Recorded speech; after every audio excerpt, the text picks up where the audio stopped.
Hey guys, continuing my lecture series of cases on the Doctrine of Basic Structure.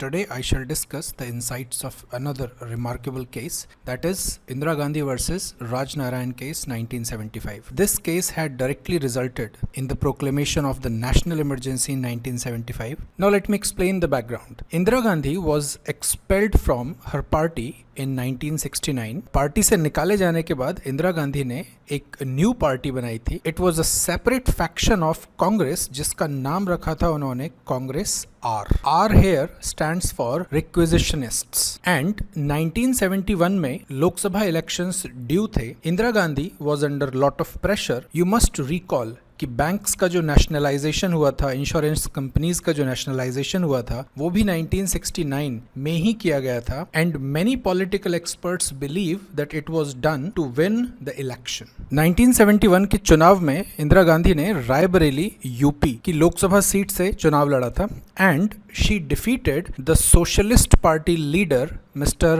राज नारायण. अब राज नारायण साहब से हार बर्दाश्त हुई नहीं and he filed an election petition in Allahabad high court. Guys please एक fact यहाँ पर याद रखना कि जो इलेक्शन पिटिशन होती है विद इन 45 डेज ही फाइल की जा सकती है after the declaration of election result. Raj Narayan ने इस इलेक्शन पिटिशन में इंदिरा गांधी पर सीरियस एलिगेशंस लगाए थे एंड एलिगेशंस की लिस्ट मैंने दूसरी स्लाइड पर मेंशन की है.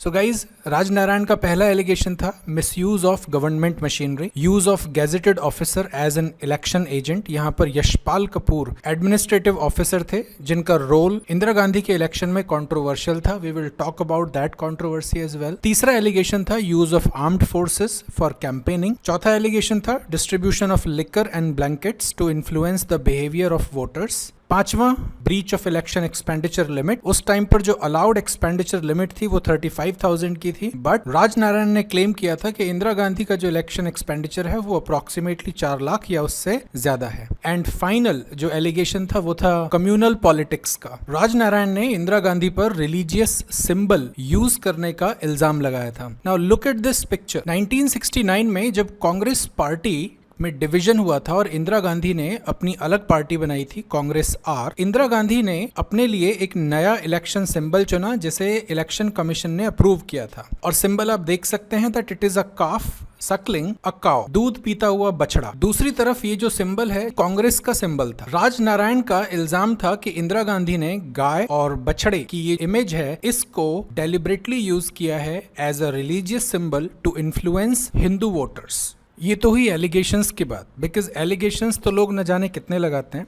What is important for us is the judgment of Allahabad High Court, because Allahabad High Court में इस केस का ट्रायल हुआ था. ये ट्रायल लगभग 4 साल तक चला और इस 4 साल लंबे प्रोसेस में सैकड़ों विटनेसेस एंड एविडेंस को एग्जामिन किया गया था. इंदिरा गांधी के खिलाफ जो लंबी लिस्ट थी एलिगेशंस की उसे कोर्ट ने डिस्कार्ड कर दिया था, but high court found Indira Gandhi guilty on 2 grounds. पहला ग्राउंड था यूज ऑफ गवर्नमेंट मशीनरी और you can say misuse of government machinery, and दूसरा ग्राउंड था use of gazetted officer as personal election agent. As per the election code, no party, whether ruling or opposition, is allowed to use public funds or government officials or even public places for the promotion of political party.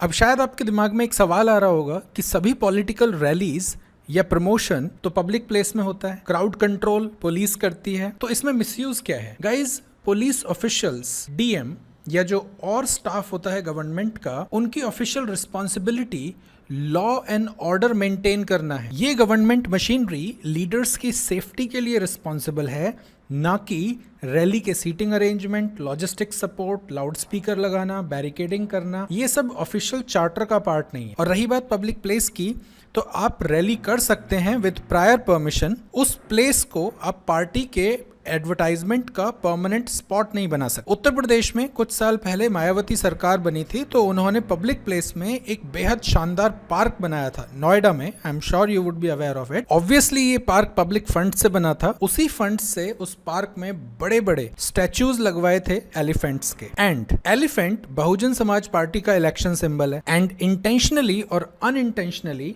ये park और इसके जो elephant statues थे वो Bahujan Samaj party के permanent symbols of promotion बन गए। As a result बाद में कॉन्फ्लिक्ट हुआ एंड जब दूसरी सरकार आई तो उन्होंने सारे हाथियों को ढकवा दिया। नाउ यू कैन अंडरस्टैंड कि किस तरह से पब्लिक प्लेस का यूज नहीं किया जा सकता है। Indira Gandhi was found guilty on this ground. She had used government machinery for managing her elections.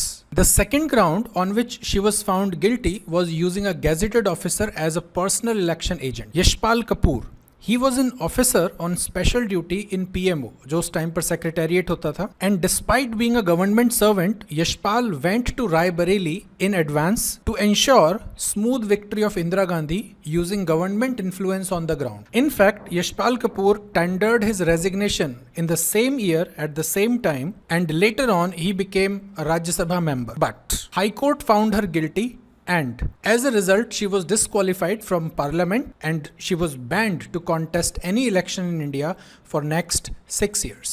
High court के डिसीजन के बाद इंदिरा गांधी ने इमीडिएटली सुप्रीम कोर्ट को अप्रोच किया था, but supreme court was not in session at that time. Every year supreme court takes 2 vacations, summer vacation and winter vacation, and emergency cases के लिए वहां पर एक वेकेशन बेंच बनाई जाती है। एंड इसी वेकेशन बेंच के जस्टिस VR कृष्ण अय्यर ने हाई कोर्ट के जजमेंट पर पार्शियल स्टे लगा दिया था। पार्शियल स्टे से मेरा मतलब है that Indira Gandhi was allowed to continue as a member of parliament, but उसे एज एन MP कोई सैलरी नहीं मिलती। She had no voting rights in parliament, but she could work in the capacity of Prime Minister. Guys, please remember the date of Supreme Court's stay, 24th June 1975. The very next day, 25th June को जब इंदिरा गांधी को लगा कि supreme court का जो stay है that is not satisfactory, she imposed national emergency on the grounds of internal disturbance under Article 350. As a result, all fundamental rights were suspended, opposition leaders को jail में डाल दिया गया and newspapers were